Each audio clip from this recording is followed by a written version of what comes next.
There are words that carry more weight than history. They are not mere characters carved into wood or inscribed on paper, but scars, openings into an abyss of silence.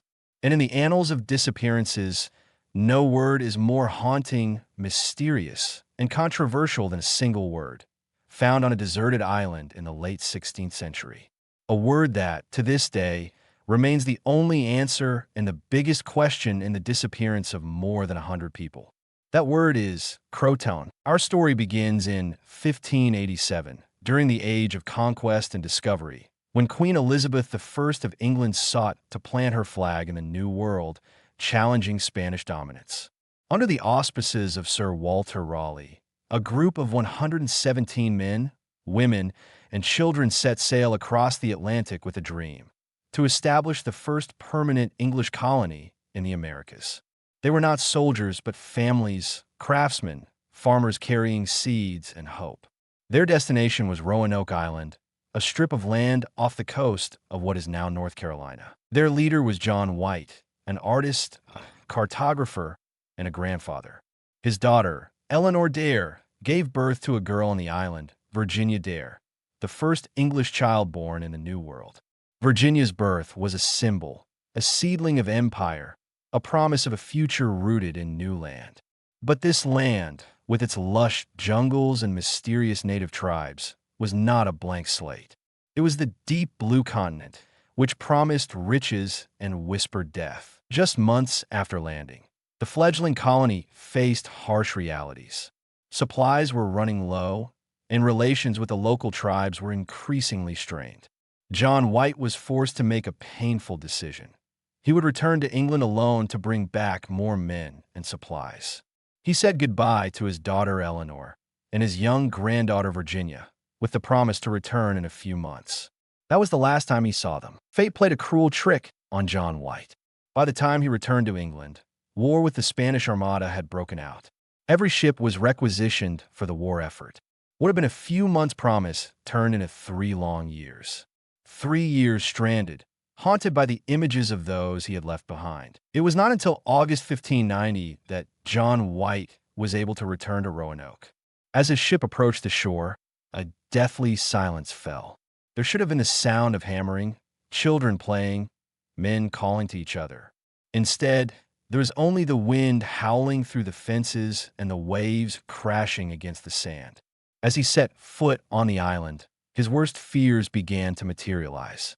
The settlement was gone, but this was not a scene of destruction. There was no sign of a battle, no bodies, no burned houses.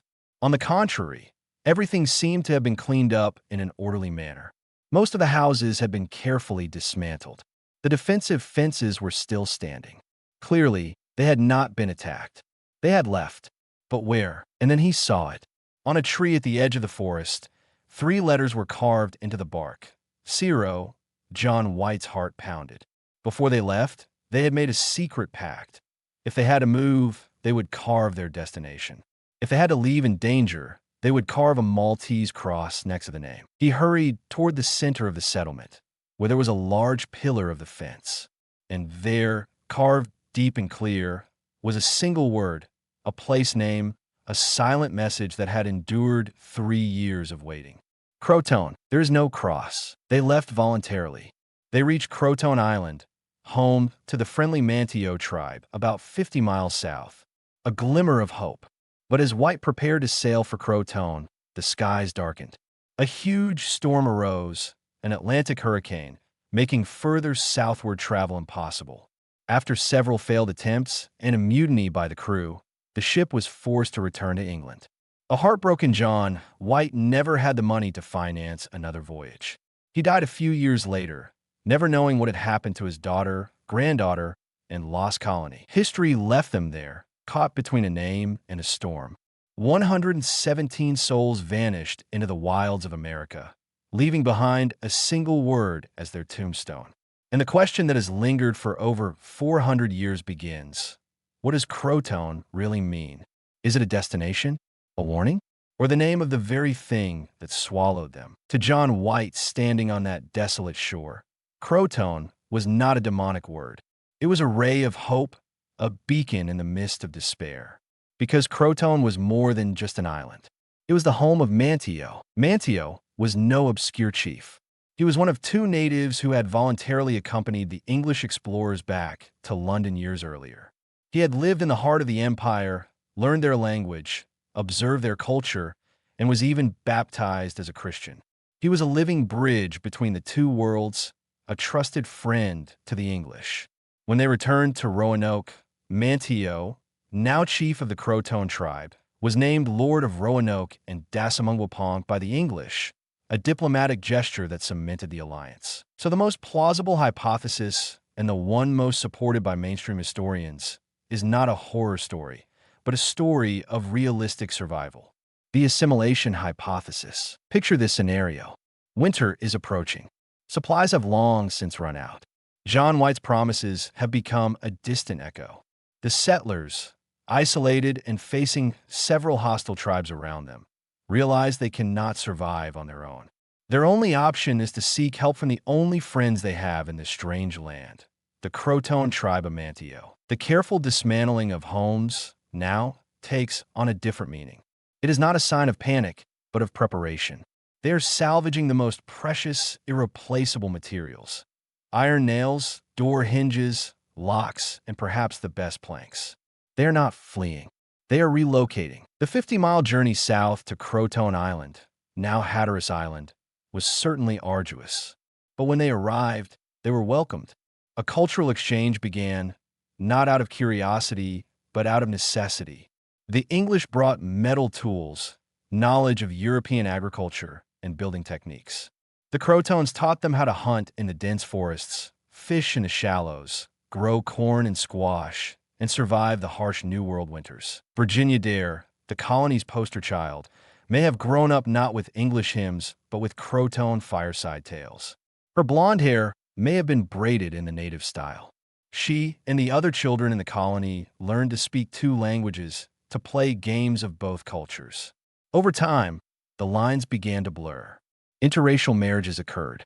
New families were formed, with blood from both peoples. The Roanoke colony did not disappear. It simply dissolved, becoming part of a larger, more resilient community. This theory is not mere conjecture. It is supported by later accounts. In 1709, more than a century later, explorer John Lawson visited the area and recorded that he encountered Indians on Hatteras Island who claimed to be of white ancestry. They had gray eyes, a trait not common among natives, and they reported that some of their ancestors could speak from a book. In modern times, projects like the Lost Colony DNA Project are attempting to trace genetic lines, connecting families who lived in the area for centuries to the surnames of the Roanoke settlers. The assimilation hypothesis turns a chilling mystery into a human story of cooperation and adaptation. It suggests that amid the conflicts of empires, ordinary people can find a common path to survival. The story might have ended here, with a surprisingly happy ending. The colony was not lost. They were found, not by ships from England, but by the kindness of their neighbors. But history is rarely so simple. For if they had survived and assimilated, why did they disappear from later records entirely? Why did they never attempt to contact other English colonies founded later, such as Jamestown? Their complete silence is a mystery in itself. And then another ghost of history appears, carrying a very different story. A story not written in ink, but carved in stone. A series of stones, known as the Dare Stones, were allegedly found in the 1930s. On these stones, said to have been carved by Eleanor Dare, Virginia Dare's mother, is a story not of union, but of a bloody escape, of disease and brutal attacks, ending in massacre. If these stones are real, then Croatoan is not the final destination. It is merely a way station on a journey to destruction. If the assimilation hypothesis is a hymn to life, then the Dare Stones are a dirge to doom. They are a parallel history, a nightmare carved into stone, a terrible secret that threatens to completely erase the human story of harmony we have painted. This story began not in a primeval forest, but in the hands of a traveler in 1937. The man, while searching for nuts near the banks of the Chowan River, stumbled upon a nearly 10 kilograms boulder of quartz. On its surface were crudely carved words. It was a message from the past, a suicide note from Eleanor White Dare, Virginia Dare's mother, to the father she would never see again. The first stone tells a heartbreaking story. It tells how, 2 years after John White left, the settlers suffered from disease and war, which claimed the lives of nearly half of them, including her husband, Ananias Dare. Virginia Dare, the child of hope, was now a fatherless child. The message ends with a desperate plea that whoever finds the stone bring it to her father. And it reveals that the survivors had to leave Roanoke Island, moving further inland. The discovery sent shockwaves through the academic world. It seemed like the lost key, the voice of the insiders themselves. A history professor from Emory University, believing it to be the find of the century, offered a reward to anyone who could find more similar stones. And then, something miraculous happened. More than 40 more stones began to appear, all found by a single man. The stones that followed told an even darker story. They were a diary of a desperate journey. They told of an exodus into the wilderness, an escape from hostile tribes. Each stone was a tombstone, recording the ever-increasing death toll. They traveled west, then south, across rivers and forests with no place to call home. Hope faded, replaced by fear and hunger. And then, the final stone, the one that ends the story. It tells of a final assault, a battle they cannot win. It tells of a massacre.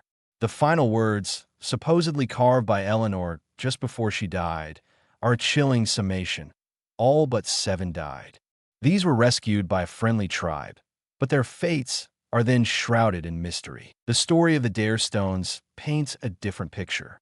The CROATOAN was not a refuge, but a temporary stopover before they were sent on a deadly journey. It explains why they disappeared from history, simply because they were almost all killed.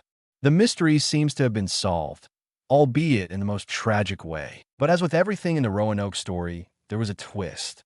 As the initial excitement died down, doubts began to arise. Why had all the stones been found by just one person? Coincidentally, the man was a stonecutter. Linguists began analyzing the text. They found that, despite attempts to imitate Elizabethan English, the letters, spellings, and some of the words were modern, mistakes that a 16th century Englishman like Eleanor Dare would not have made. An investigation by the Saturday Evening Post in 1941 dealt a fatal blow. It exposed the whole story, pointed out inconclusive inconsistencies, and concluded that it was highly likely that all 47 stones after the first were an elaborate hoax, created to capture the prize money. The entire academic community turned against it. The Dare Stones, from historical relics, became symbols of naivety and fraud. And so, another dramatic solution is shattered. The door that has just opened slammed shut. But this hoax, whether real or not, inadvertently plants in our minds another image, another possibility, one even more brutal than assimilation. The stones could be fake. But does that mean the story of the massacre is also fake? What if the hoaxer has simply rewritten a scenario that actually took place, a scenario that does not need stone to be engraved because it was written in blood? History doesn't need stones to record a massacre. It only needs violence, fear, and a perpetrator. The fact that the Dare Stones were a hoax doesn't diminish the darkest possibility of the Roanoke story. On the contrary, it strips away the romantic plot and leaves us with a stark 16th century truth. The New World was a dangerous place, and the weak would not survive. The idea of a massacre of total annihilation always looms in the background. If the colony had been wiped out, the next question was, by whom? There were 2 main candidates, 2 powerful forces with both the motive and the ability to extinguish the fledgling flame of British colonialism. The first candidate comes from across the ocean, the Spanish Empire. In the late 16th century, Spain considered the Americas its backyard. It already had powerful colonies in Florida and the Caribbean. The presence of an outpost of its archenemy, England, right on its northern flank, was an unacceptable threat. Roanoke was more than just a colony. It could become a base for English privateers like Sir Francis Drake, who had repeatedly attacked and plundered Spanish gold ships. The destruction of Roanoke was not just a military act, but a warning. We know that Spanish warships patrolled the area. A swift, brutal attack that left no witnesses was well within their capabilities and modus operandi. But there was another culprit, a force closer to home, more complex, and perhaps more terrifying. A force that came from the very forest that surrounded the island. It was the Powhatan Confederacy. Make no mistake, this is not a simple story of wild natives attacking civilized settlers. The leader of this confederacy, Wahunsinkaw, whom the English called Powhatan, was one of the most astute political and military leaders on the continent at the time. He had spent years building a mighty empire, conquering and uniting dozens of smaller tribes under his rule. He understood power and its delicate balance. The English presence, with its guns, strange diseases, and a different god, was a destabilizing factor. Powhatan may have seen the Roanoke colony, isolated and weakened by years without supplies, not as a partner, but as a seed of future trouble. Or perhaps some of the Roanoke had already provoked or allied themselves with a tribe that was an enemy of Powhatan. Destroying them would kill two birds with one stone, remove an outside threat, and send a bloody message to any tribe in the area that dared challenge his authority. This theory is more than just conjecture. It has an eyewitness, however controversial. Nearly 20 years later, when the Jamestown colony was founded in the North, Captain John Smith, one of the leaders of Jamestown, wrote in his journal about a conversation with Powhatan himself. According to Smith, the powerful chief confessed that he had ordered and supervised the massacre of the Roanoke people. Powhatan said he had done so because they had begun living with a rival tribe, refusing to submit to him. As evidence, Powhatan is said to have shown John Smith a musket barrel, a copper mortar, and some pieces of iron, trophies taken from the massacre. This confession, if true, is the smoking gun of the case. It explains everything: the political motive, the perpetrators, and the ultimate fate of the 117 men. They did not assimilate. They were not sick. They were executed by a rising native empire, a forgotten tragedy in the clash of civilizations. But like every other explanation in this story, the massacre theory runs into a fatal contradiction, a detail that cannot be ignored, a detail that John White himself recorded clearly. Is the scene. John White did not find a battlefield. He found a neatly cleaned-up settlement. The houses were carefully dismantled. The fences were intact. There was no sign of a struggle, no human bones, no bloodstains. A brutal massacre could not have happened so neatly and orderly. This contradiction is an insurmountable wall. How can a community be brutally massacred and yet have time to dismantle its homes and carve a calm message on a pillar? Unless the massacre and the exodus did not happen at the same time. Unless the truth is much more complicated, a combination of multiple tragedies overlapping. A tidy crime scene and a bloody confession. A message of peaceful evacuation and a story of brutal destruction. These two truths are like oil and water, incompatible. They are a paradox, a logical wall that every historian of Roanoke must confront. But what if we are wrong to assume that both must have taken place in the same place, with the same group of people? What if the lost colony was not a single entity, but rather fragmented? This is where we enter a complex hypothesis, a scenario that reconciles contradictions by acknowledging a simple truth: people rarely act in unison. The separation hypothesis. Let's go back to 1587. 117 people, but not 117 thinking alike. Faced with isolation and hunger, there were certainly factions, arguments about the way forward. The most likely scenario is that they came to a compromise. The majority of the colony, presumably including most of the women and children for safety, did exactly as the CROATOAN message instructed. Led by the moderates, they made their move to CROATOAN Island, where their Manteo allies awaited them.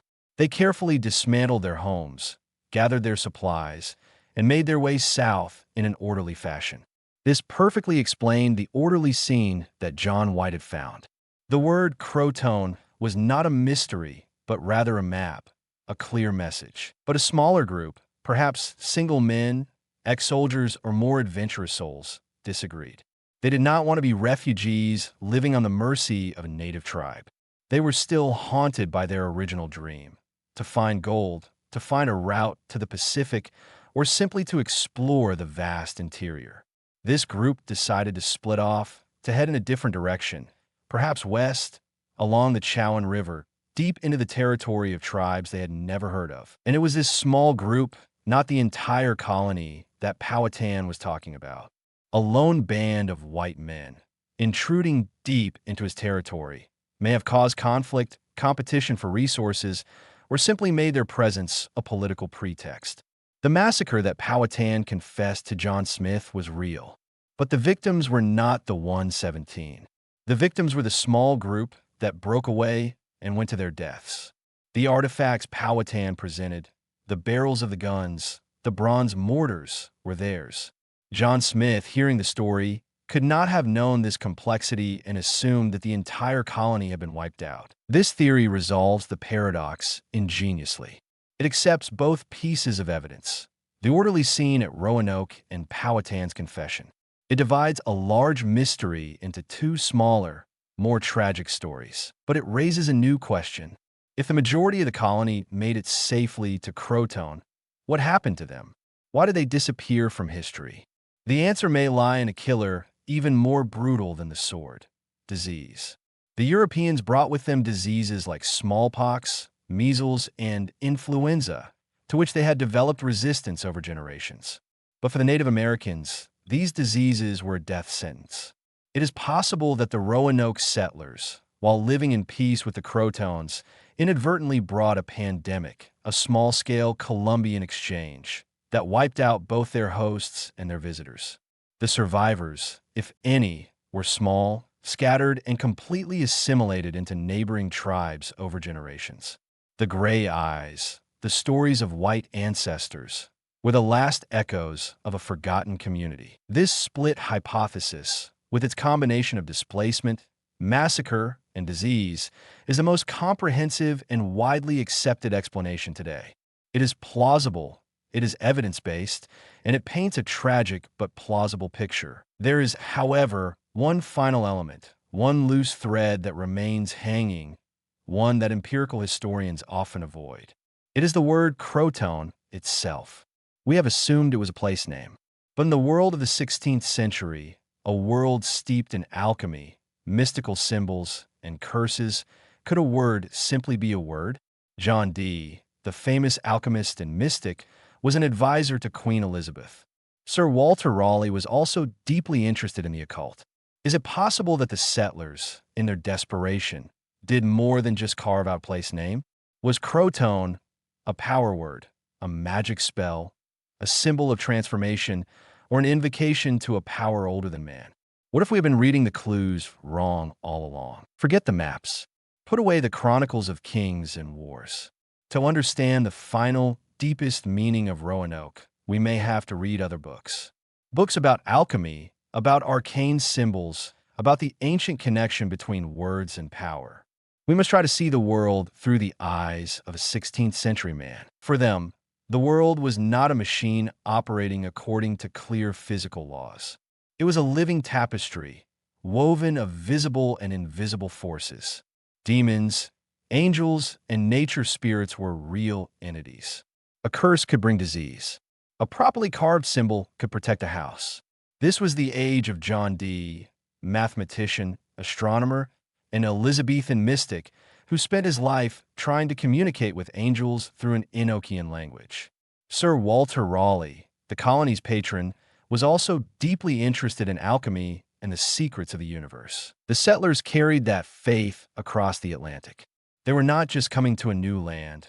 They were coming to a magical land, a place where the rules of the old world no longer seemed to apply. In the face of hunger, disease, and silence from their homeland, would their Christian faith hold firm? Or, in their utter desperation, would they turn to another kind of power, a magic more ancient, more primal? And this is where we must look at the word Croatoan one last time, not as a place name, but as a symbol. Theory 1. It was an amulet. In many folklores, carving a powerful word or symbol could ward off evil spirits or disease.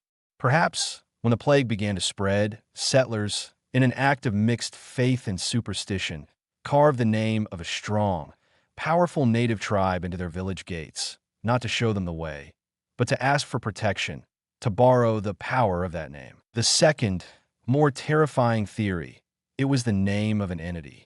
When their god seemed to have abandoned them, perhaps they began to listen to the gods of the new land, the spirits of the trees and rivers that the natives worshipped. CROATOAN may not have been a tribal name, but the name of an ancient native god, a spirit of life and death. Carving this god's name into their village would have been an act of blasphemy against the old world and an oath of allegiance to the new. They were not just assimilating physically, they were assimilating spiritually. They were giving up their old souls to be accepted by the new land. And the final, most abstract and disturbing hypothesis, CROATOAN, is an alchemical term. One of the core principles of alchemy is solve et coagula, dissolve and condense. To create gold, or the philosopher's stone, one must first break down, dissolve the elements into their original chaotic state.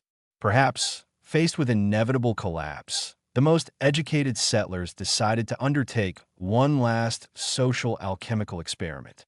They chose to dissolve their colony into the wilderness, deliberately vanishing, in the hope that from that chaos, something new, another form of existence, would condense. In this scenario, they were not lost. They voluntarily vanished. In the end, perhaps no one theory is entirely correct. The truth, if there is one, is a combination of all of them. Part of the colony went to CROATOAN and was wiped out by disease. Another part went inland and was massacred. And in the final days of both groups, in the madness of hunger and despair, they turned to symbols and invocations, carving a mysterious word as a final act of human will. The Roanoke colony succeeded, not in establishing an outpost for empire, but in becoming a legend.